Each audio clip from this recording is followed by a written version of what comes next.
Welcome to Section 2, Lesson 2. In this lesson, I'm going to be walking you through how to refinance to get you the lowest interest rate possible. Now, what is refinancing? We talked about what is interest rates, but now we're going to be talking about refinancing and how that correlates with lowering your interest rate. So, refinancing is where you combine your loans into one new loan through a private company. Now, you can refinance both your public loans and your private loans, or this could be just your private loans or just your public loans. And when you do the refinancing, you then get a new lower interest rate. So, for example, you can see in the picture below, this is through Student Loan Hero, where I punched through a couple different numbers and they gave me potential interest rates. So you can see that they're giving me potentially 2.5% interest rates through SoFi versus the current 7.5% that I have on my student loans. So, why refinance? Well, there's a couple important reasons why you should refinance. One is the fact that you're getting a new lower interest rate. And we really talked about that in the graphs in the previous lesson. But that new lower interest rate will give you less excess costs. You're wasting less money to the interest. And that means that you can actually funnel more of that money to the actual loan amount, becoming you debt free faster because you're actually paying off the true loan amount and not just paying off the top of the loan, which is the interest. Not only that, but it makes tracking the loans so much easier. A lot of us each semester or each year took out a loan. That means that we actually have several different loans of different interest rates, of different amounts. Some of us maybe went private and public. So we've got loans floating all over the place. And that can be really hard to track and make sure we're paying our payments. But also, it can be really hard to make a debt-free goal and a budget. So having this one refinanced loan makes it really easy to make sure that we're always making a payment and we're trying to maximize that payment. And we can really make a simple budget to incorporate that loan into our daily lifestyle and become debt-free faster. Now, it's not all rainbows and sunshine. Refinancing, you want to make sure that you truly want to refinance because you do lose some special privileges that come with having a public loan.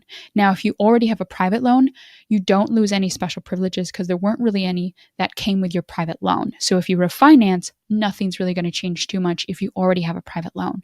But if you have a public loan, there are some special privileges that public loans get. For example, there's public service student loan forgiveness, which you can find more information on my website and through Fed Loan. Below you see Fed Loan Servicing, and they can talk more about it. But basically, public service loan forgiveness is where you pay in for 120 payments and you pay X number of payment based on how much you earn. And after you fill out the certain amount of paperwork, you get forgiveness. Now, that comes with its own pros and cons, but it's a lot of tracking, a lot of paperwork, but it is a potential source for forgiveness. If you refinance, you do lose that special privilege. Also, public loans have a tendency just to be more lenient and have more adjustments. For example, deferment or forbearance. They're where if you're having trouble maybe finding work, they can lower your payments or even have you pay no payments for a certain amount of time. Now, a common misconception is that when you refinance, a lot of private loan companies won't do these services. And the ones that I'm going to teach you about soon do deferment and forbearance, but it may be a little bit more reduced or restricted compared to if you have a public loan. So overall, there's just less leniency and less adjustments to your payments. And that's something that I really want you to be aware of. Now, but refinancing is really a critical step in this framework for debt freedom, and it really will help you. So here's an example to really illustrate what can happen for you if you refinance. So let's take that $100,000 loan that we talked about, and let's say we have $10,000 in assets. That's basically what you have, maybe in a savings account or a checking account or overall somewhere. And let's say you work in a full-time job and you earn $70,000 and your credit is decent, 690 to 719. Now, if you don't refinance, you're probably in that 7% to 9% interest range, which is what we normally get when we take out our loans as healthcare providers. However, after refinancing, you could potentially lower that to say 2.5%. Now, here's the potential savings with that.